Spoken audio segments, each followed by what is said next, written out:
Granular synthesis. Okay, so quick overview of what granular synthesis is this graph here.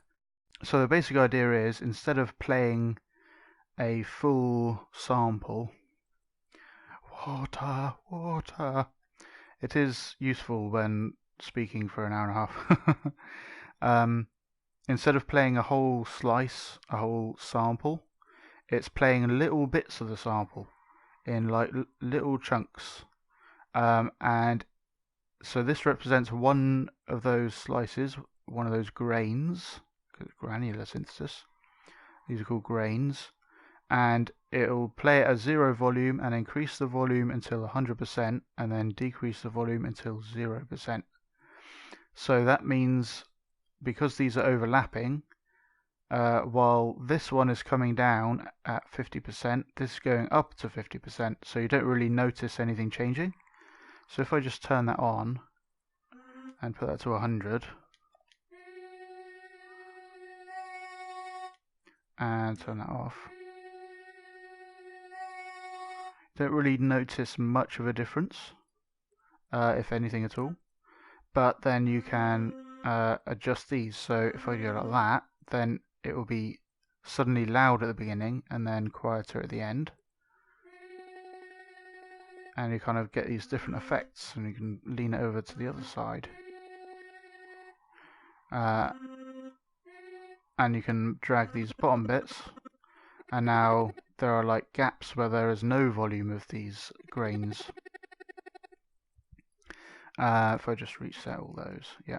And then you have time stretch. So if I put that at 0%, you can see the dot is just staying at the same spot and playing the same grain over and over.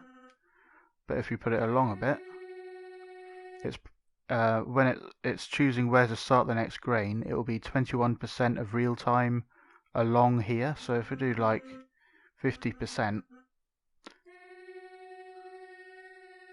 then it's going like half the speed. And you can even go reverse and get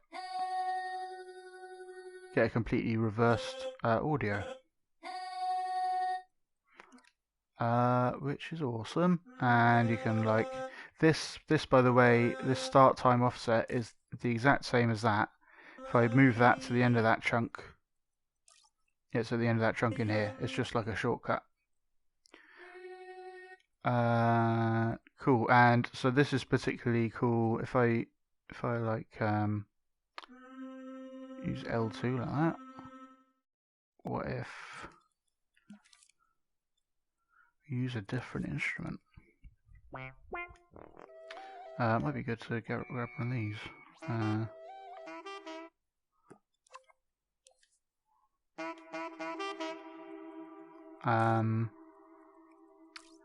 So granular synthesis.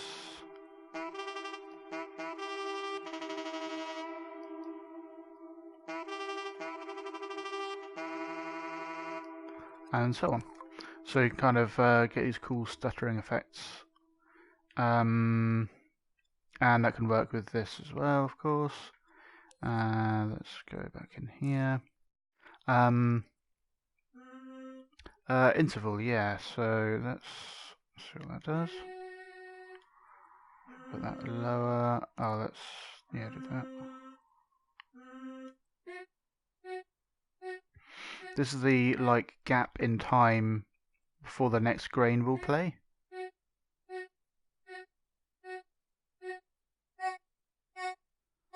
Like that.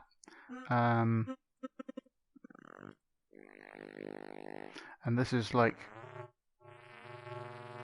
I don't know what it's doing, but it's doing something cool. Maybe attach that to spiciness.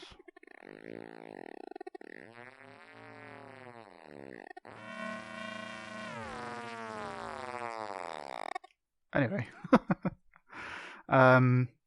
yeah, you can sync the grains to the tempo. Yeah, so if this was actually in a timeline like